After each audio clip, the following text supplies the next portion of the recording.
Chicken Run. You're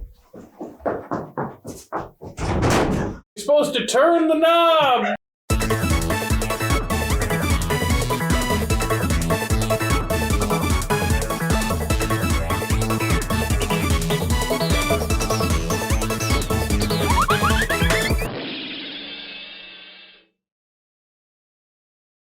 Greetings, and welcome to That Works, a DreamWorks podcast featuring a happily unemployed photographer barely getting by with DoorDash, a disgruntled ex-journalist writing Scott Pilgrim fan fiction, and a spineless, asthmatic 26-year-old curmudgeon sweeping movie theaters for a living.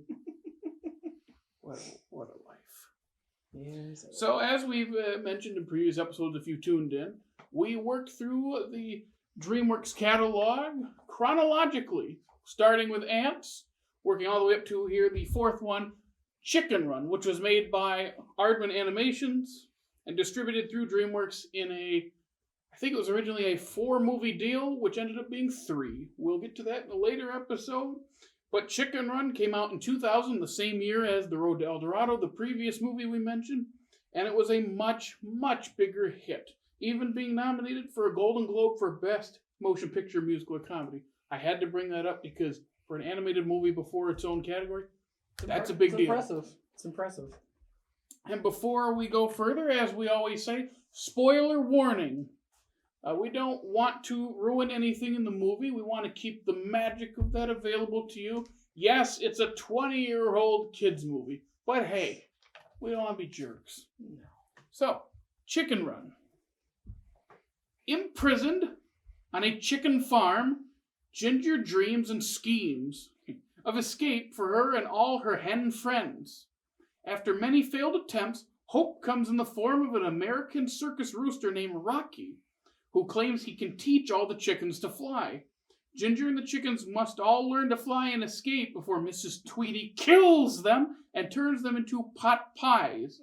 Unfortunately, not apple pies. Spicy. You want to start this one? Sure, I'll start this one.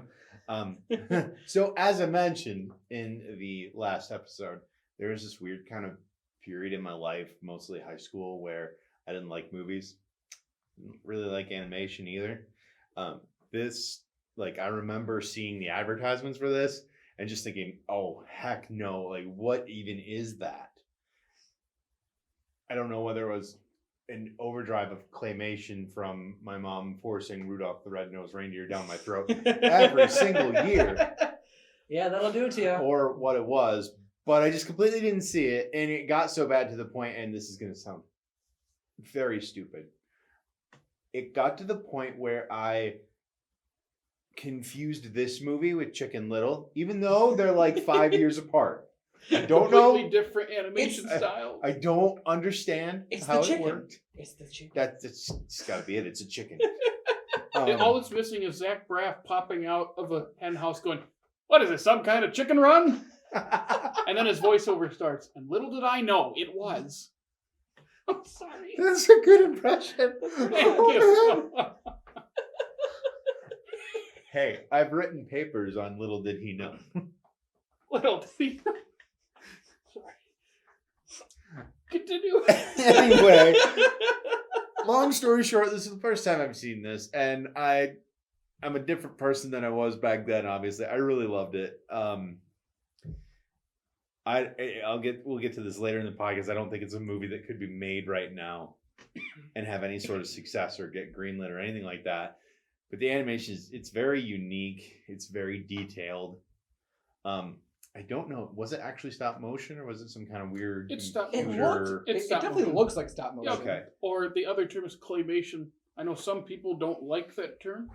I don't mind it, but it's stop motion. It's literally figures in front of you that are frame by frame. I liked it, even though I think a lot of the jokes fell flat because they're British and that just kind Yeah. Us stupid, filthy Americans. Oh, right.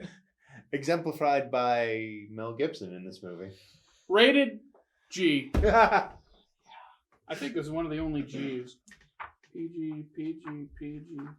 I actually did not know this was rated G. That's That's impressive. Not too many This is things. before we realized he was a jerk. Yeah, yeah. That's the other thing I fair. was going to say about this movie. Is this really a movie that made me realize that Mel Gibson was a person in 2021? And I was gonna say, like, this time, like, yeah, he's big in the 80s and 90s, but like at this time, the man is huge.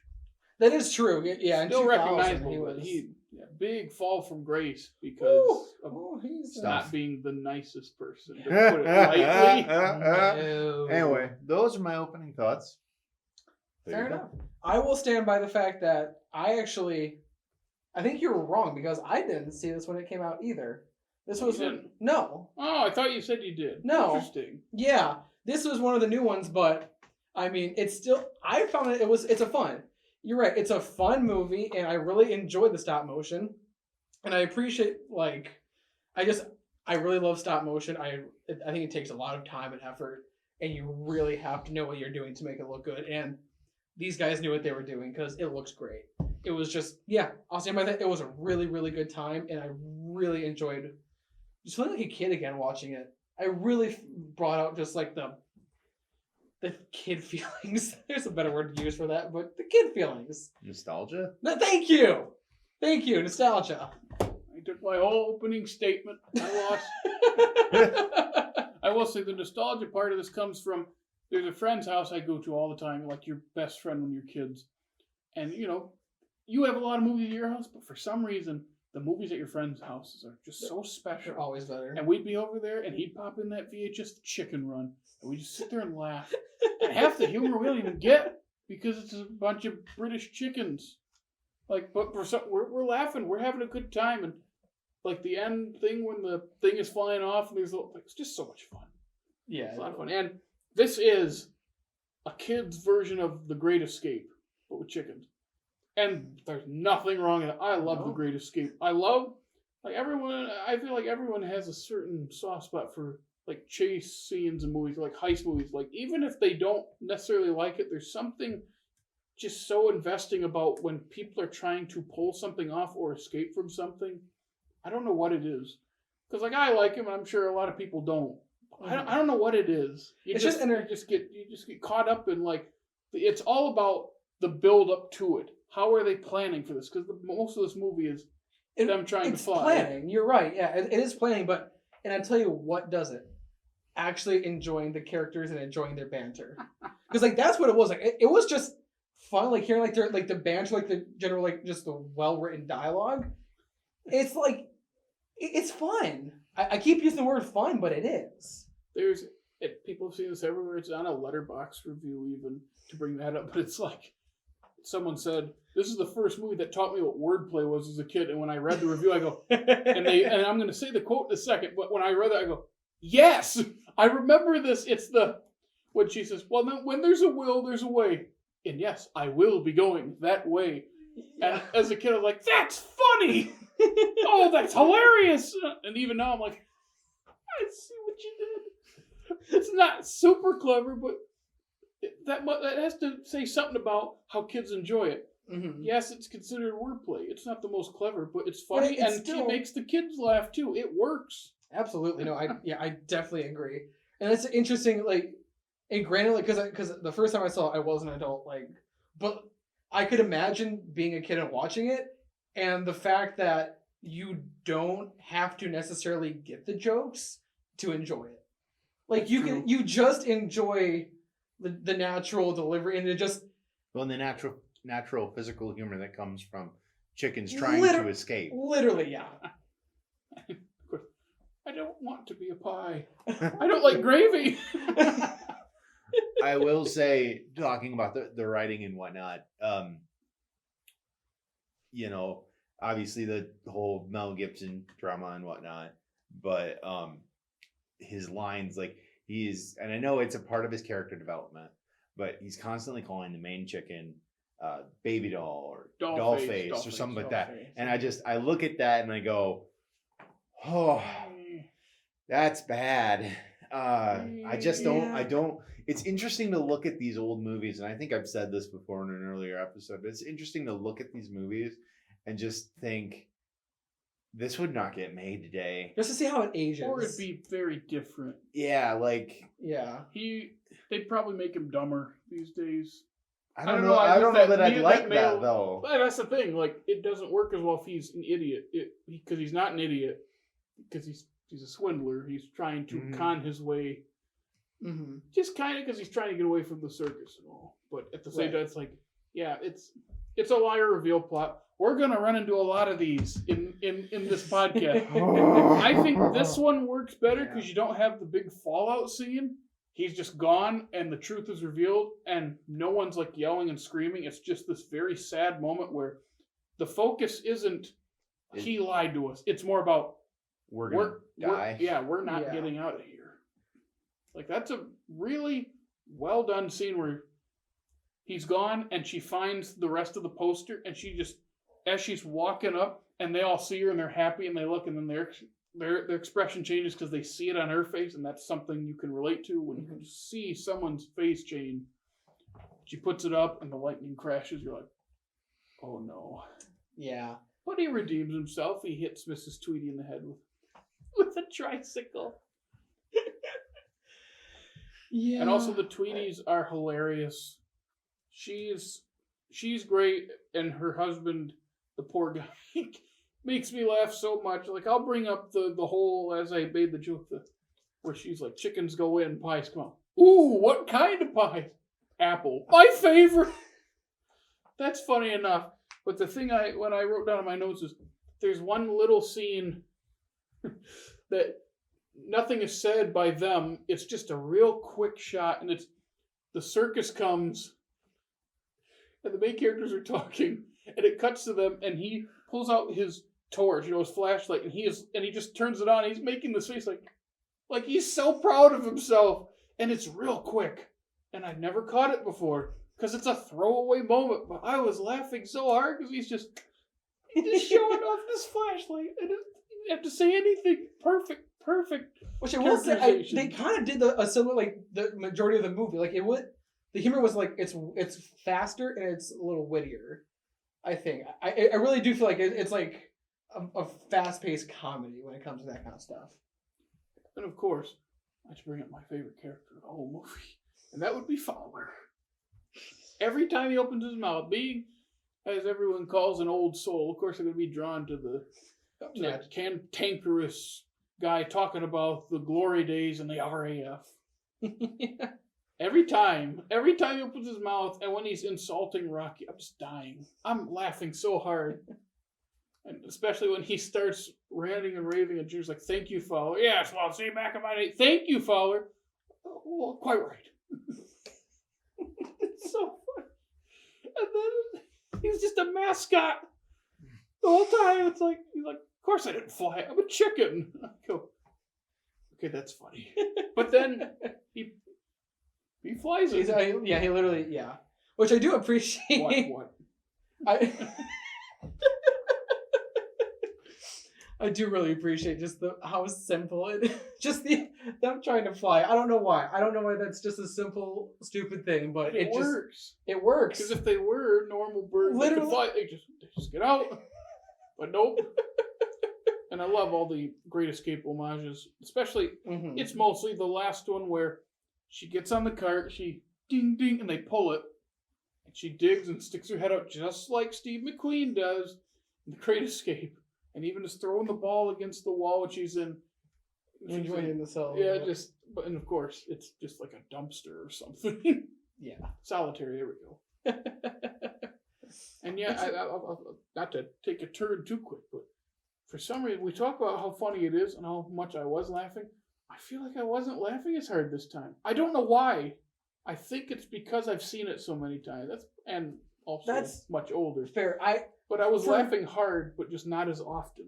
For me, it was coming from the fact that this was the first time that I saw it. That's true. I didn't know what to expect. Kind of similar to what you were saying, is that when you saw the trailers when you were a kid, you're like, oh, I don't think that's for me. Oh, it just doesn't. And that was my mentality going into it. I'm like, I don't know if I'm really going to enjoy it all that much. And I was pleasantly surprised. And it wasn't as much as like other DreamWorks movies or more to come, but it was enough just to make me happy that I was actually watching it.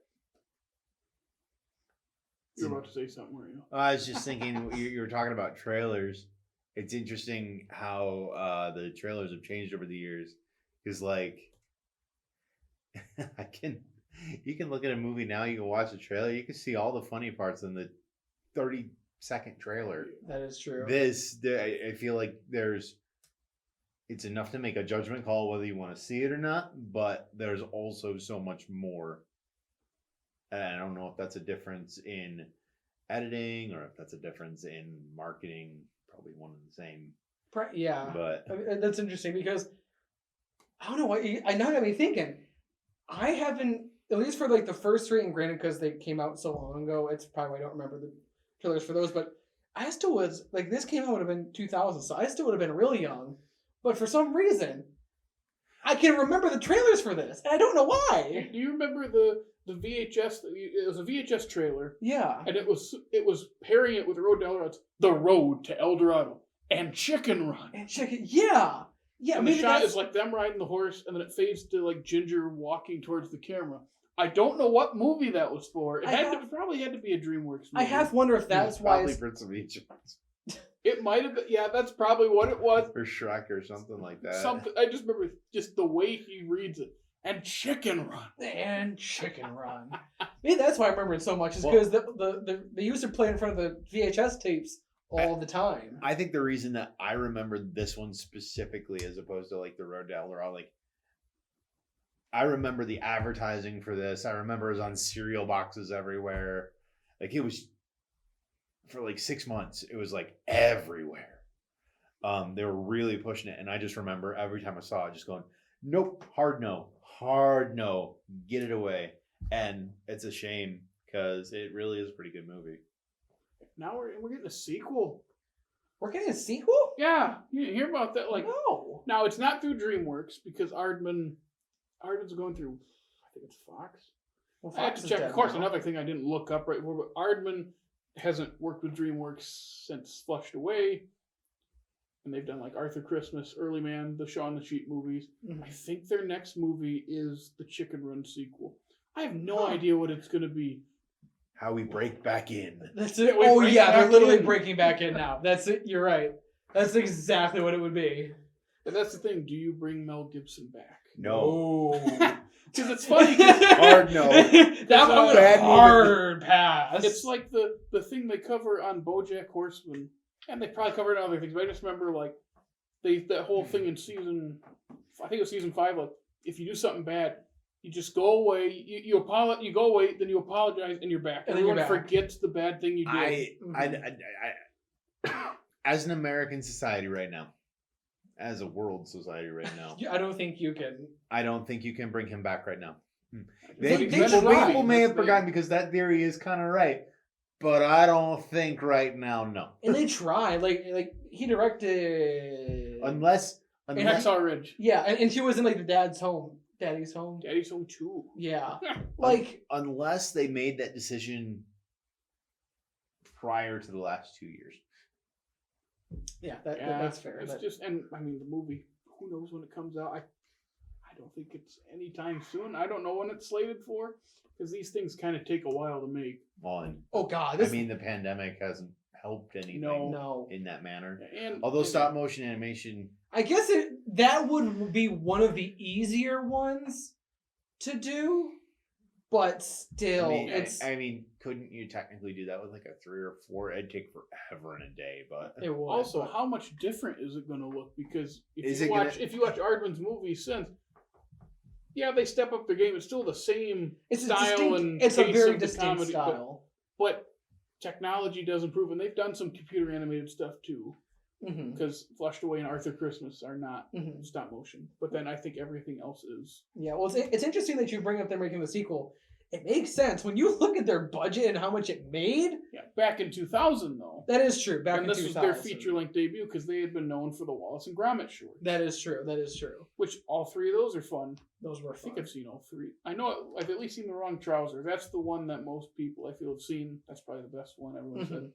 Just they know how to do physical comedy and they know how just to pace it. Like I mean, we'll get to Wallace and Gromit later, but even that one, like all the action sequences and the humor, it's just The done action, so well. the action is really There fun. is. Oh, I don't want to say it yet because we're not there yet. Oh man. I know you want to talk I about want to say it. I'm gonna say it. That movie is so good for how little dialogue is actually in it. which how is a just- testament to the physical side of It it. is. Yeah, how the story is driven through this physicalities.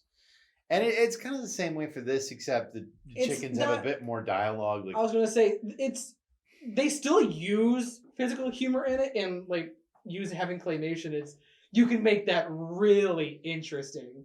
Like you can make like the physical humor look like different than like any other kind of thing, which is why I think that's where it's helpful. That launcher they have when Mac is like, and you go, and he And- smashes it in the wall. And you go, and they bring it back to fire the eggs at the fire. those mice with the eggs, one of the funniest parts. That was really good. Oh, Which is funny. Which one is that? One of them is Timothy Spall, who plays a rat in Harry Potter. I think that was him. Scabbers. Who does Scabbers turn into again? Bo Pettigrew? Longtail. Peter Pettigrew? No. Yeah, Peter Pettigrew. Yeah, so, there he is. He's He's good at playing animals. Yeah, apparently. Which Yeah, those two were wonderful. they were. Rocky promised them eggs, and they bought it.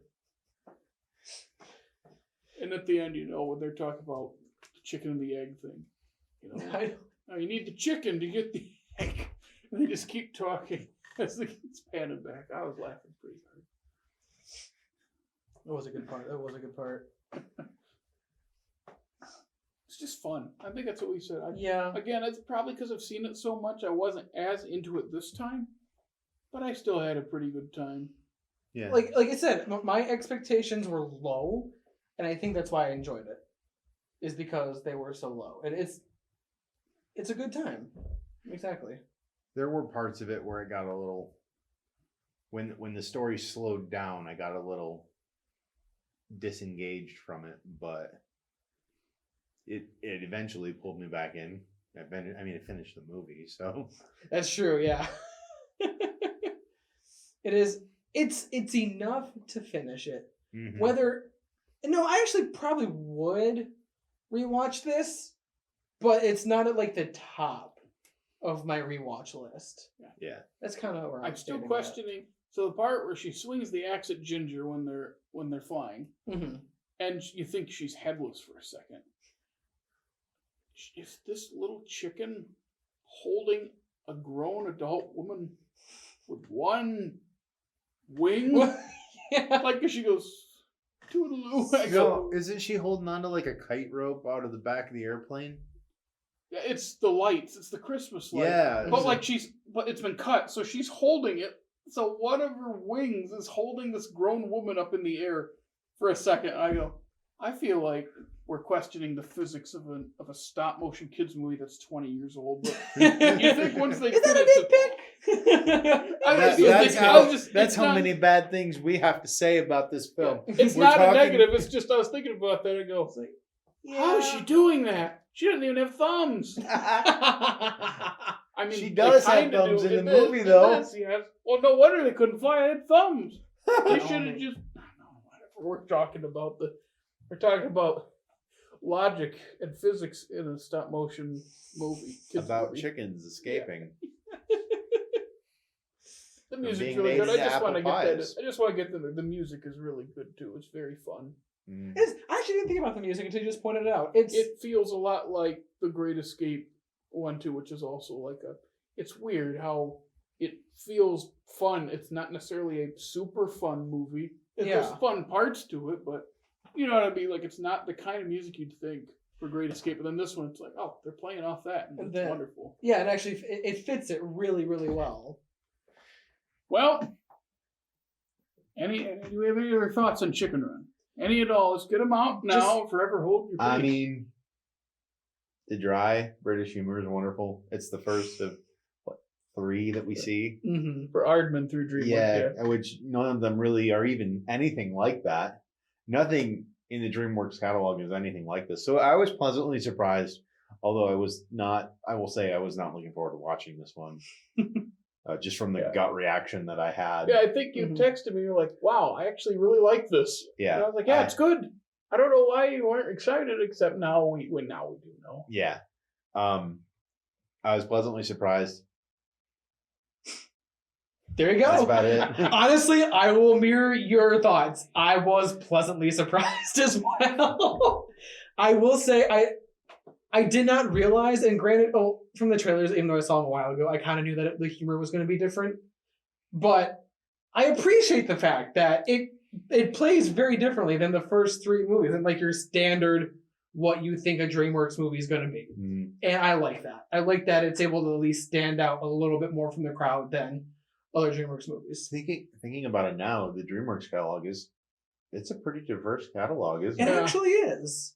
I For didn't the think of. most part, the last couple of years, they've started to Yeah. look a lot. No, I look a mean, lot more like I mean generic. just in like diverse in like, different cultures and stuff. Maybe not so Yeah. much in the latter half, No. but in that first. The first half, it really feels like they were trying to stretch themselves around. Like I'm they were taking a lot of risks. Mhm. I might repeat this later in the podcast, but what's really sad is it feels like when they started, it feels like there's a level of care from the big three to tell stories. And in the last 5 years, as much as the people in charge could still mean well and care and put effort into it, it doesn't feel like that anymore. And that's probably a nostalgia thing. But here we are, you guys watching movies that you hadn't seen before. Mhm. It feels like there's a care for story at the beginning, when in the last few years, this feels like what's going to make money and compete with Disney, Pixar, and Illumination. Right. That's Or- really what it feels like. It feels more cash grabbing now. And not all of them, but right. that's just the feel. There's something different about this first chunk outside of the childhood nostalgia. And what I think it is I think it was DreamWorks trying to show themselves as a studio. They were trying to just because this is their fourth movie, so like they're really trying to get their footing. Technically, mostly Aardman made this. Yes. It's just through DreamWorks, which Yes. I'm glad this is some nice variety. I would have liked a couple Aardman thrown in Mhm. this latter half that we've had to work through because Mhm. we miss you. So I mean, if we're going to talk about that just a little bit, I think personally,